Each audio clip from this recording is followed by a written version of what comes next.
Agora em Brasília, 8h30. Agora no Revista Justiça, Ética e Justiça, com o Procurador de Justiça, Roberto Liviano. Procurador de Justiça no Estado de São Paulo, doutor em Direito Penal e presidente do Instituto Não Aceito Corrupção. Bom dia, doutor Roberto Liviano. Bom dia, Sérgio. Bom dia aos ouvintes e internautas que acompanham a Rádio Justiça. Rapidamente, doutor Roberto Liviano, perdemos o prefeito de São Paulo, Bruno Covas. Vi também que o senhor fez uma homenagem ao prefeito. E o que perde a política com a ida, com a partida de Bruno Covas? É uma referência muito apropriada que você faz na abertura do programa. Eu tive o privilégio de ter Bruno Covas como um amigo, né? E eu penso que a política brasileira perde uma figura equilibrada, uma figura serena, uma figura lúcida, de extremo bom senso, e chamou atenção, sem sombra de dúvida, a postura de lideranças políticas de um amplo espectro no momento em que Bruno Covas faleceu aos 41 anos de idade. Raramente nós vemos esse tipo de repercussão quando temos o falecimento de alguém assim do mundo político. Isso aconteceu porque ele construiu ao longo da sua trajetória o respeito. Ele conquistou o respeito de todos, até do seu adversário Boulos nas eleições recentes para a prefeitura. Ele obteve uma mensagem respeitosa daquele com quem debateu de uma maneira absolutamente democrática, civilizada e respeitosa os destinos, os caminhos da cidade de São Paulo, assim como do ex-prefeito Haddad. Assim se trava o debate numa democracia. Portanto, Bruno Covas, ele se despede da vida com o dever cumprido, com uma jornada cumprida, com a jornada da tolerância, com a jornada da construção. Infelizmente, o câncer do qual ele foi acometido era um câncer gravíssimo, com o qual ele lutava bravamente. Esse é o segundo ponto, a dignidade com a qual enfrentou a doença, a dignidade com a qual ele lutou. Ele não baixou a cabeça, ele lutou para proteger a população de São Paulo, mesmo durante a pandemia, e deixou um exemplo extraordinário para o seu filho Tomás, de 15 anos de idade. Um exemplo de integridade, de dignidade, de coragem, de luta, de transparência. Eu penso que o Brasil perdeu uma liderança política de primeira grandeza. Pouco importa a questão ideológica, do ponto A, B, C ou D, mas se perdeu alguém que cultuava o diálogo, que cultuava o respeito, que cultuava a moderação. Ele venceu as eleições porque era o político do diálogo, da moderação, do respeito. Ele pode ter atitudes como político criticáveis, condenáveis, pouco importa, mas ele sempre foi alguém que soube ouvir, discutir, dialogar. E, infelizmente, nos deixa aos 41 anos, e as manifestações de todos são muito simbólicas do que ele representou como político.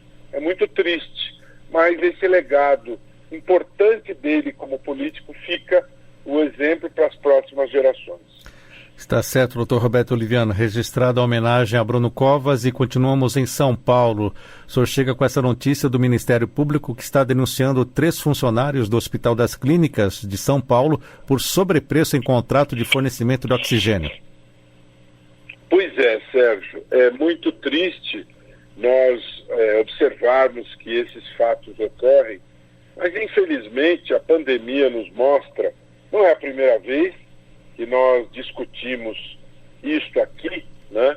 Mas o fato é o seguinte: o corrupto, o violador da lei, ele pratica o ato de desvio em qualquer circunstância. E a pandemia nos mostrou isso com cores bastante vivas. Não é porque 435 mil vidas foram tiradas no Brasil durante a pandemia que o ânimo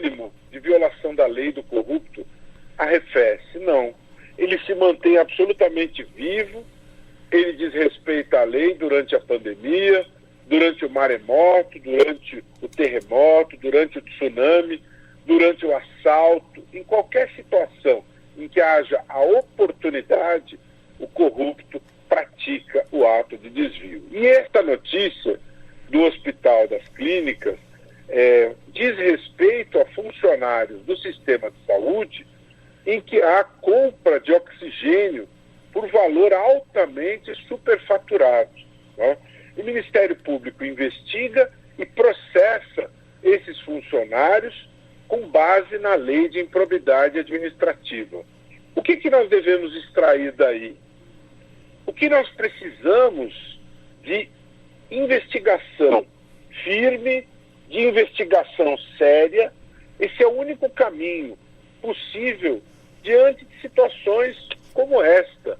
Nós precisamos preservar as instituições para que elas cumpram o seu papel em quaisquer circunstâncias. A luta contra a corrupção, ela pressupõe o vigor, a vitalidade plena das instituições, né? Eu tenho dito isso muito enfaticamente, porque nós estamos aí numa discussão em relação ao novo Código de Processo Penal e há muitos pontos problemáticos nessa discussão. Uma delas é manter o pleno vigor investigativo criminal do Ministério Público. Não se pode brincar com isso. O Supremo já reafirmou que o poder de investigação criminal do Ministério Público deve ser totalmente preservado, assim como a figura da vítima tem que ser preservada, assim como a punição ao homicídio com as regras do processo do júri precisam ser cuidados. Não é possível suprimir o sumário de culpa, né? Então, o Ministério Público tem que ter poder pleno de investigação e essa responsabilização que essa notícia nos traz, ela é promovida a partir da lei de improbidade administrativa, o mais importante instrumento jurídico para a proteção do patrimônio público em vigor no Brasil. E agora há uma discussão que tende a enfraquecer a lei de improbidade. Nós precisamos ter atenção com isso, não podemos permitir que a lei de improbidade enfraqueça. Precisamos dela na inteireza, precisamos da lei de improbidade com todas as suas figuras. Quer as improbidades em que se pune os agentes quando há enriquecimento ilícito, quer das improbidades quando se pune aquelas situações em que há dano ao patrimônio público, quer as improbidades quando há violação aos princípios da administração pública. Ou seja, estamos falando das carteiradas, estamos falando do nepotismo, dos desvios de vacinas, tanto as improbidades do artigo 9, do artigo 10, do artigo 11, não podemos admitir o enfraquecimento da lei de improbidade.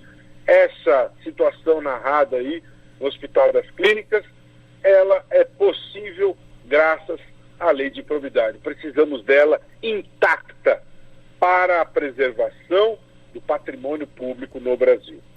Dr. Roberto Liviano, vamos falar agora de compliance. Quando ouvimos falar em compliance, pensamos que só apenas grandes empresas, grandes conglomerados podem tê-lo, mas as pequenas e médias empresas também podem se beneficiar dele? Sem sombra de dúvida, quando pensamos em compliance, Sérgio, nós precisamos olhar essa situação como um todo, né? E uma matéria da revista Exame nos mostra a questão, a preocupação em relação a esse tema numa dimensão ampla, né? Uma pesquisa da KPMG, uma das grandes do mundo da auditoria, em que ela avalia a maturidade do compliance no Brasil, produzida pela KPMG. Segundo essa pesquisa, 73% dos executivos sêniores entrevistados concordam que a conformidade com normas éticas e legais é crucial para a estratégia das empresas.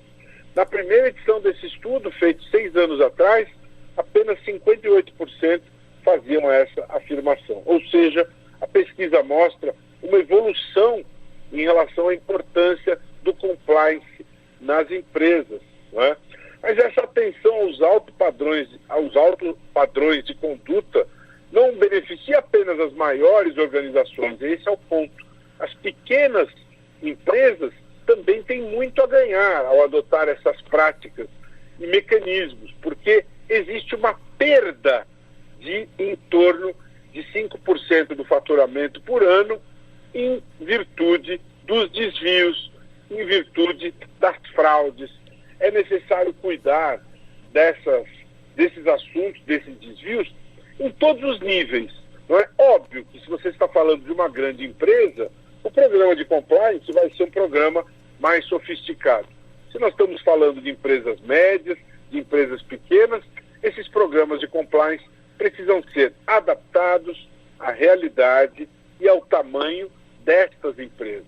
O fato é o seguinte: qualquer que seja o tamanho, a magnitude da empresa, existe um programa de compliance de acordo com as necessidades. Ou seja, o compliance é sim para os médios, é sim para os pequenos. Compliance deve ser para todos. Rapidamente, doutor Roberto Liviano, o senhor traz uma notícia de Portugal para nós, qual é? Pois é, em Portugal há uma notícia divulgada pelo Observador falando sobre transparência e falando sobre a necessidade de proteção àquele que denuncia, não é? Então, há um processo de denúncia feita ali por um agente e a reação foi feita no sentido de expor o denunciante, não é? É uma questão tributária e aí houve uma reação no sentido de expor a pessoa do denunciante, no sentido de verificar essa questão da denúncia, se essa denúncia procede ou não procede. Eu não estou dizendo que nós não devemos ter esse tipo de preocupação. Devemos ter, sim, mas é necessário, em primeiro lugar, verificar a denúncia em si, se ela procede. Isso não vale só em Portugal, mas vale em todo o mundo. E, em segundo lugar, nós precisamos ter sempre essa percepção, essa preocupação de proteger a figura do denunciante. Precisamos proteger o denunciante para que ele se sinta seguro, para que ele se sinta em condições de denunciar, de reportar aquilo que deve ser reportado, né? Então, lá, essa situação ocorreu em relação ao integrante da Associação Cívica Transparência e Integridade, né? E lá, essa associação precisou exigir explicações ao secretário de Estado dos Assuntos Fiscais sobre um processo disciplinar aberto pela autoridade tributária, onde já se viu você ter retaliações ao denunciante, que deve ser, antes de mais nada, protegido. Portanto, é isso. Ter atenção a proteger o denunciante, ter atenção em apurar realmente aquilo que ele denuncia.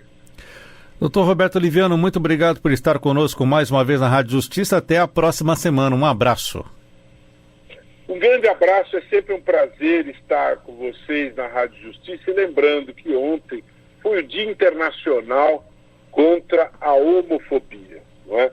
Sempre é relevante destacar esse tipo de valor, esse tipo de preocupação no mundo em que nós temos reiteradas práticas de intolerância, de desrespeito, de desumanidade. Precisamos reafirmar esses valores e reafirmar sempre a necessidade do respeito à dignidade humana, do respeito ao valor às pessoas. O direito à escolha, às opções, é um direito de cada um. E o respeito irrestrito a elas é um dever de cada um, não é? Então, é importante que esta seja uma causa, não só destas pessoas que são atingidas, mas de toda a humanidade. 17 de maio, Dia Internacional contra a Homofobia. Um bom dia a todos e todas que nos acompanham e até a próxima terça-feira.